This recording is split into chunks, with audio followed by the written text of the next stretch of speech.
Jangan sekali-kali membandingkan proses kita dengan orang lain, karena itu hanya mematahkan orang pe semangat.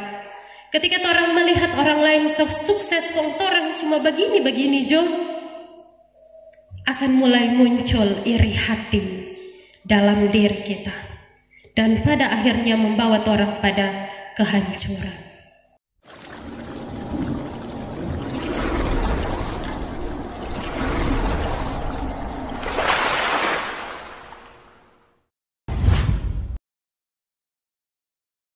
Salam sejahtera untuk kita semua, shalom. Damai di hati. Tentu kita semua bersyukur kepada Tuhan. Sampai saat ini kita masih ada dalam keadaan yang sehat, kuat, diberkati oleh Tuhan. Bahkan masih memiliki kesempatan untuk datang ke rumah Tuhan, untuk beribadah, memuji dan membesarkan akan nama Tuhan. Saudara-saudara, tidak dapat rasa orang so ada di minggu pertama di bulan November. So tidak lama lagi, bulan depan orang akan merayakan kelahiran Yesus Kristus atas perkenanan Tuhan tentunya. Oleh karenanya, orang semua jaga-jaga kesehatan, hati-hati kalau mau ke sana kemari, karena memang cuaca ini yang tidak dapat tebak. Kadang panas, tiba-tiba hujan badai, ada banjir, ada pohon-pohon yang tumbang di jalan, tiang-tiang orang tidak akan tahu. Jadi senantiasa diingatkan untuk orang semua untuk selalu berhati-hati. Saudara-saudara yang dikasihi dan diberkati oleh Tuhan kita Yesus Kristus, perenungan kita di saat ini memiliki tema aku harus berada dalam rumah Bapakku. Nah, saudara-saudara, dari mana kita mengetahui bahwa seorang anak bertumbuh? Tentu jawaban umumnya yang akan orang katakan ialah ketika DP badan mulai besar, berat badan naik, DP tinggi juga bertambah, dengan asupan-asupan makanan yang bergizi, orang yakin dia akan bertumbuh.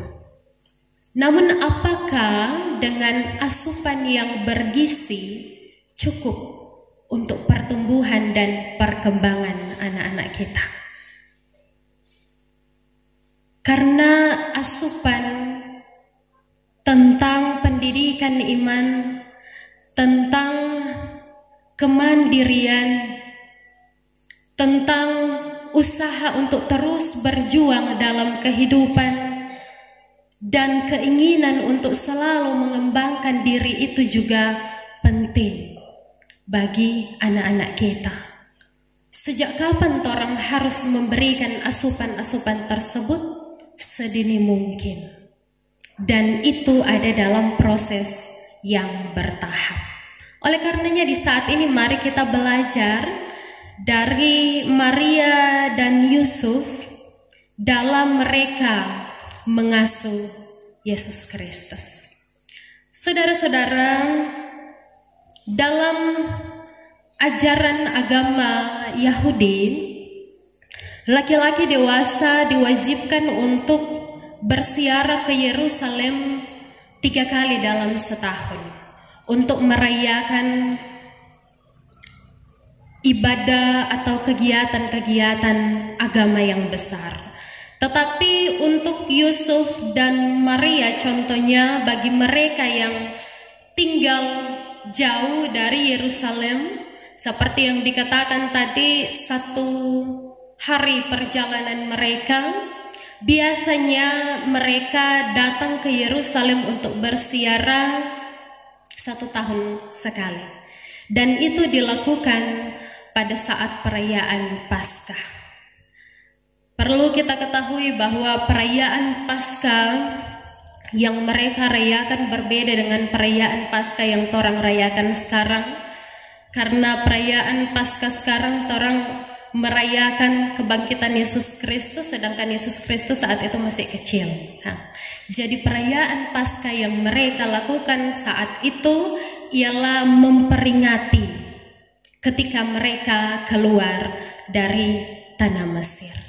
Saudara-saudara yang dikasihi dan diberkati oleh Tuhan kita Yesus Kristus, selesai dari acara perayaan Paskah tersebut, kemudian Yusuf dan Maria bersama dengan rombongan mereka kembali ke Nazaret.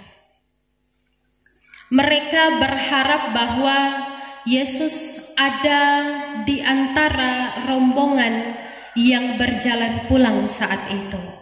Tetapi begitu cemasnya mereka ketika mereka mengetahui bahwa ternyata Yesus Kristus tidak ada bersama dengan rombongan yang saat itu berjalan pulang ke Nazaret, sehingga mereka kembali ke Yerusalem untuk mencari Yesus.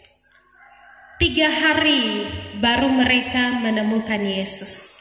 Dan ketika mereka menemukan Yesus, seperti yang dikatakan dalam firman, Yesus berada di Bait Allah. Ketika Yesus berada di Bait Allah, Dia ada di tengah-tengah para guru-guru agama Yahudi. Dia menjadi murid yang sangat baik saat itu, sebab dikatakan bahwa adalah hal yang biasa ketika mereka dalam pengajaran mereka melakukan tanya jawab. Itu salah satu metode yang mereka lakukan agar supaya ini pengajaran agama semakin lebih dipahami lagi. Dan mereka tercengang-cengang ketika Yesus menunjukkan kecerdasannya dengan Dia memberikan pertanyaan tetapi juga menjawab pertanyaan dari guru agama. Dia menjawab pertanyaan dengan sangat baik, dan itu dikagumi oleh orang-orang sekitar tetapi juga oleh guru agama. Setelah Yesus bertemu dengan Maria dan Yusuf, di situ Maria bilang, "Nak, kenapa engkau melakukan ini?" Maria dengan Yesus Papa Yusuf cemas, khawatir, karena Yesus Kristus nyandak bersama-sama dengan mereka di dalam rombongan ke Nazaret. Tetapi apa yang Yesus bilang? Kenapa engkau mencari aku? Kenapa engkau cemas? Tidak tahukah engkau bahwa aku harus berada di rumah Bapakku? Itu jawaban yang dikatakan oleh Yesus Kristus. Memang orang tidak tahu bagaimana ekspresi atau nada bicara Yesus ketika menyampaikan jawaban tersebut. Entah dia menyampaikan dengan lemah lembut ataupun dengan ketegasan, orang tidak tahu. Tetapi mungkin kalau bagi orang,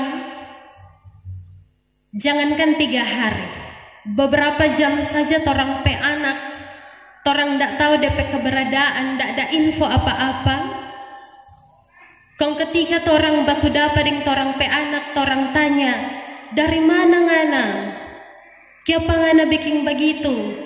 Orang tua cemas, khawatir. Kong dengar tuh anak pe jawaban, kenapa engkau mencemaskan aku? Kalau ndak mulut tuh mau pergi dengan kata-kata tangan tuh mau pergi. Orang Minahasa ini.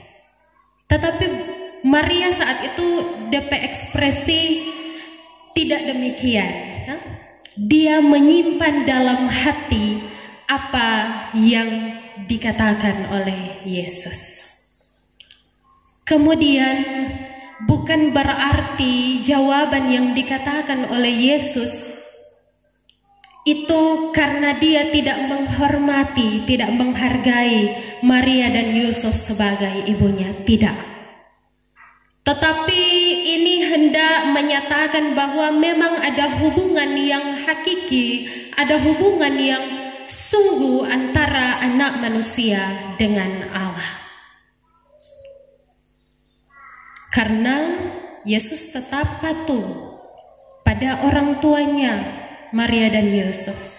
Tetapi ia juga hendak mengingatkan, di satu sisi Yesus akan patuh kepada Maria dan Yusuf, tetapi di sisi lain Maria dan Yusuf juga harus menyadari bahwa Yesus adalah anak Allah. Dalam ayat 51 di situ dikatakan, Yesus pulang bersama dengan mereka ke Nazaret dan tetap hidup dalam asuhan mereka. Itu berarti bahwa Yesus tetap patuh, tetap dengar-dengaran kepada orang tuanya. Saudara-saudara, dari bacaan kita di saat ini, Yesus memberikan teladan bagi kita semua untuk senantiasa patuh kepada orang tua kita bagi anak-anak, tetapi juga dia bisa untuk tetap taat kepada Allah Bapa. Muncul pertanyaan untuk kita semua, bagaimana dengan diri kita yang mengaku bahwa orang ini adalah murid-murid Yesus. Orang mengaku percaya kepada dia. Apakah kita tetap konsisten? Apakah kita tetap terus melakukan ketaatan itu dan hidup dalam kebenaran di dalam Tuhan? Apakah kehadiran kita disenangi atau disukai oleh orang-orang sekeliling kita? Karena dalam bacaan kita di saat ini, dalam ayatnya yang terakhir, di situ dikatakan selain dikasihi oleh Allah, Yesus juga dikasihi oleh manusia. Tetapi bukan berarti juga karena orang suka orang kehadiran disenangi oleh orang lain, orang melakukan hal-hal yang setahu-tahu tidak berkenan di hadapan Tuhan, hanya agar supaya disukai oleh manusia. Bukan itu maksud dari firman Tuhan. Melainkan ketika kita betul-betul bertumbuh dalam iman, dalam kebenaran di dalam Tuhan, maka tindakan kita juga pasti akan menampakkan hal yang demikian. Dan itu akan menghasilkan keberadaan kita disukai atau disenangi oleh orang-orang sekeliling kita. Kemudian melalui kisah ini juga kita merenungkan keteladanan Maria dan juga Yusuf dalam melakukan tanggung jawab mereka sebagai orang tua. Sebenarnya yang diharuskan untuk berziarah ke Yerusalem adalah laki-laki dewasa. Tetapi mungkin dalam pendampingan juga kepada Yesus, Maria ikut ke Yerusalem. Nah, ini memperlihatkan bahwa mereka sebagai orang tua ingin menunjukkan tanggung jawab mereka sebagai orang tua, sebagai ibu dan ayah dari Yesus Kristus. Menjadi pengingat juga bagi kita semua di saat ini. Ada mungkin orang tua yang sengaja nyandak mengajak orang pe anak-anak karena DP alasan coko didi kasana kamari ribut. Padahal saudara-saudara, Seiring waktu berjalan, ketika torang selalu mengingatkan torang pe anak, pasti lama-lama dorang juga akan mengerti. Jangan sampai dunia lebih dulu memperkenalkan tempat-tempat yang nantinya akan menjermuskan mereka. Torang harus berusaha agar supaya torang pe anak-anak tahu itu tempat ibadah, tahu bagaimana beribadah dan mencintai suasana beribadah. Karena kalau dunia selebih dulu masuk, mungkin agak susah torang untuk mengajak torang pe anak kembali berbalik dan kemudian menyuruh mereka melakukan hal-hal yang berkenan kepada Tuhan. Tanggung jawab iman sebagai orang tua diperlihatkan oleh Maria dan Yusuf lewat bacaan kita di saat ini. Sebagai orang tua, tantangan kita di zaman yang semakin modern ini sangatlah besar. Teknologi semakin canggih. Mau akses apa-apa, mau lihat apa-apa lebih mudah. Lengkali anak-anak lebih tahu daripada orang tua. Karena zaman semakin hari semakin maju, bukan semakin mundur. Sehingga tantangan orang sebagai orang tua di zaman sekarang ini cukup sulit. Ada anak-anak yang justru lebih hafal gerakan-gerakan gaya-gaya di TikTok, bergoyang-goyang daripada gerakan-gerakan anak sekolah minggu. Dan itu nyata, torang lihat. Lebih gampang dorang mau hafal itu nama-nama artis daripada ke-12 murid Yesus contohnya. Dorang lebih senang untuk melihat film-film, drama-drama daripada melihat atau mendengar renungan-renungan firman Tuhan. Kita tidak lantas langsung menyalahkan anak-anak kita, tidak. Karena karakter anak itu dibentuk terlebih dahulu mulai dari orang tua. Tanggung jawab orang tua untuk membentuk karakter anak-anak kita agar supaya dorang semakin baik. Firman Tuhan bilang dalam nats pembimbing juga kita tadi dikatakan untuk selalu mengajarkan firman Tuhan, mengingatkan firman Tuhan bagi anak-anak kita siang maupun malam, renungkan itu. Karena ketika anak-anak kita terbiasa mendengar, merenungkan firman Tuhan, maka kekhawatiran kita, kecemasan kita sebagai orang tua ketika dia akan bertumbuh besar setidaknya berkurang. Karena DP landasan sekuat.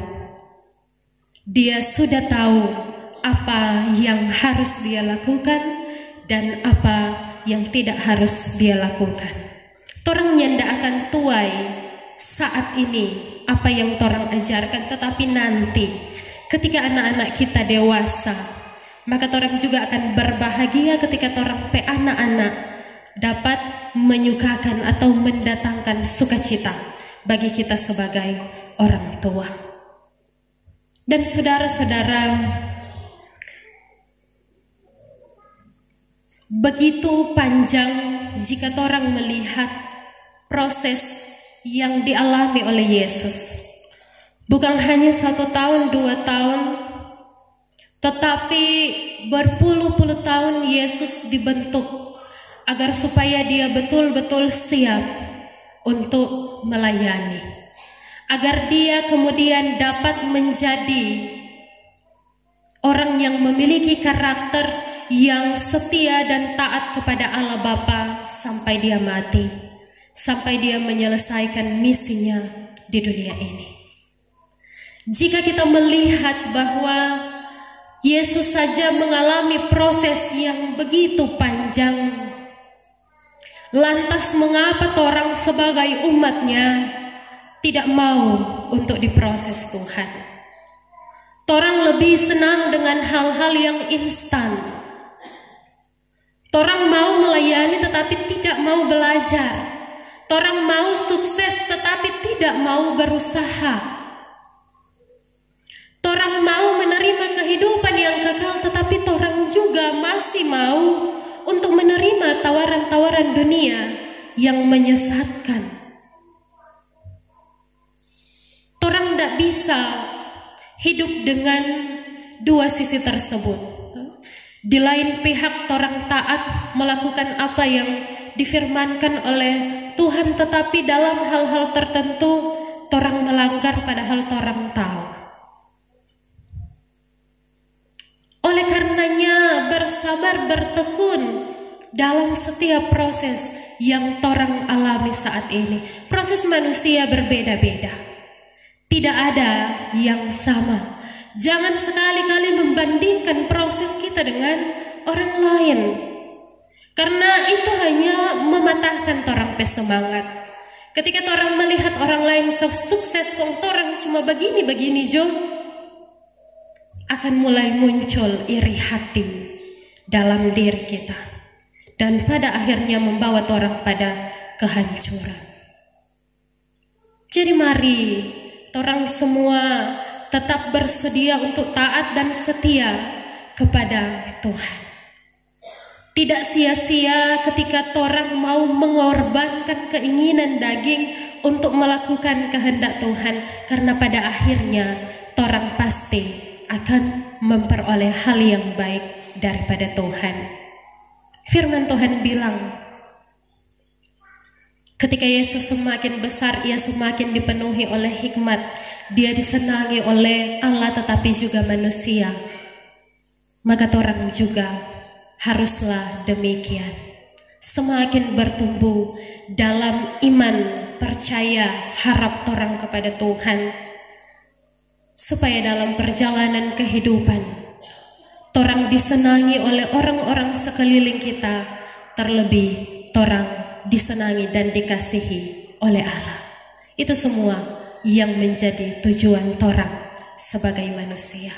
Tuhan Yesus tolong, Tuhan Yesus mampukan torang semua tetap semangat dalam menjalani kehidupan ini. Dia pasti akan memberkati. Amin. Firman Tuhan.